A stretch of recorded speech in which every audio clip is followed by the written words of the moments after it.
Decide किया कि rate जो है वो 11% पे मेंटेन किया जाए। इसकी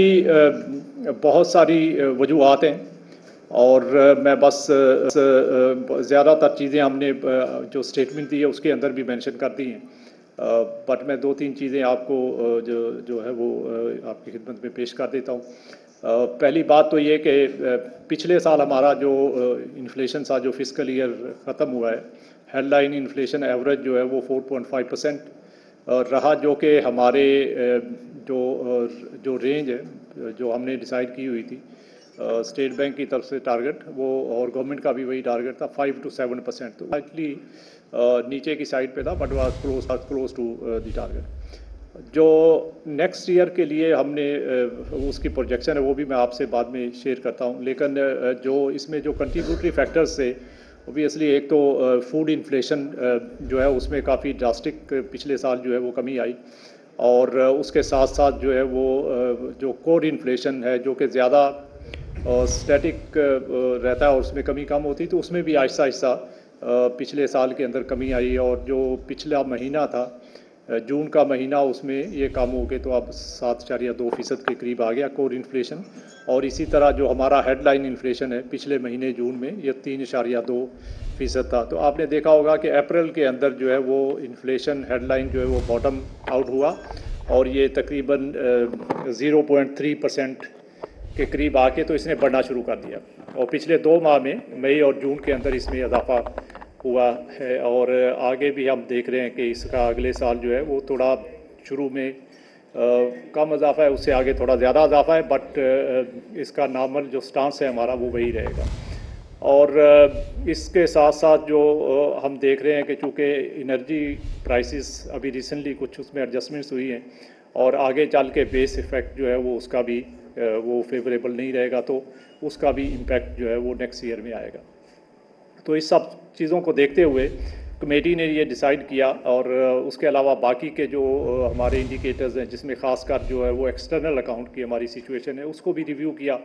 और उसके बेस पे कमेटी ने डिसाइड किया कि हम जो है वो इस साल का इस कमेटी में इन्फ्लेशन इसका जो रेट है वो उसको मेंटेन रखें। ख़ासकर एक्सटर्नल अकाउंट के ऊपर बहुत ज़्यादा केयरफुली उसको रिव्यू किया गया, और उसके अंदर रिसेंट जो चेंजेस आई हैं उसके ऊपर काफ़ी फोकस किया गया। और आपने देखा होगा कि हमारे इंपोर्ट्स जो हैं वो पिछले साल जो 24 का साल था उसके मुकाबले में 25 में उसमें सब्सटेंशियल इंक्रीज़ आया।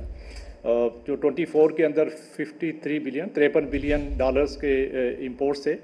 जो 2025 में बढ़ के तो तकरीबन 59 बिलियन जो है 59.1 बिलियन डॉलर्स वो हो गए।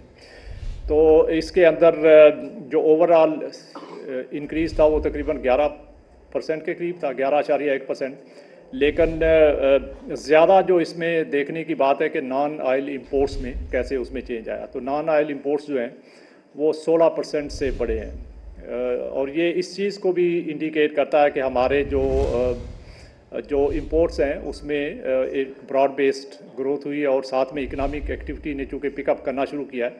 तो उसमें अदर देन ऑयल इंपोर्ट्स जो है वो भी काफ़ी सब्सटेंशियल इंक्रीज़ आया है।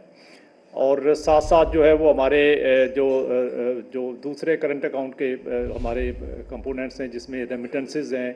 एक्सपोर्ट्स हैं, उसमें भी आया है, थोड़ा इजाफा हुआ है उसमें भी, लेकिन एक्सपोर्ट्स का इजाफा जो है वो काफ़ी कंटेन्ड है एज़ कम्पेयर टू रेमिटेंसेस। तो लास्ट ईयर एक्सपोर्ट्स जो है वो 4% से थोड़ी ऊपर बढ़ी हैं, जो कि वो रिलेटिवली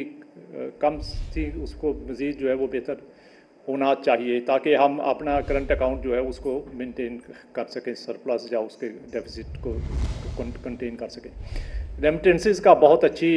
आपने देखा है ग्रोथ है पिछले साल,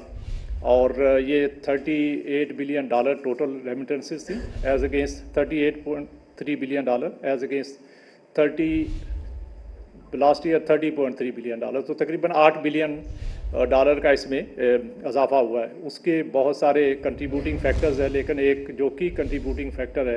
कि बहुत सारे रेमिटेंसेस जो पहले हमारे इनफॉर्मल चैनल से आ रहे थे वो फॉर्मल चैनल में आने शुरू हुए हैं। उसमें गवर्नमेंट की स्कीम जो इंसेंटिव स्कीम आपको पता है कि हमने अनाउंस की हुई थी, उसका भी बड़ा कंट्रीब्यूशन है। इसके अलावा एक्सचेंज रेट के जो डायनामिक्स हैं वो, और ओपन मार्केट के मुकाबले में जो इंटर बैंक की और एक्सचेंज कंपनीज़ की परफॉर्मेंस है वो भी उसमें भी काफ़ी उसका कंट्रीब्यूशन है। तो बहरहाल इसका नेट रिज़ल्ट हमारे पास ये निकला कि हमारे $8 बिलियन से रेमिटेंसेस जो है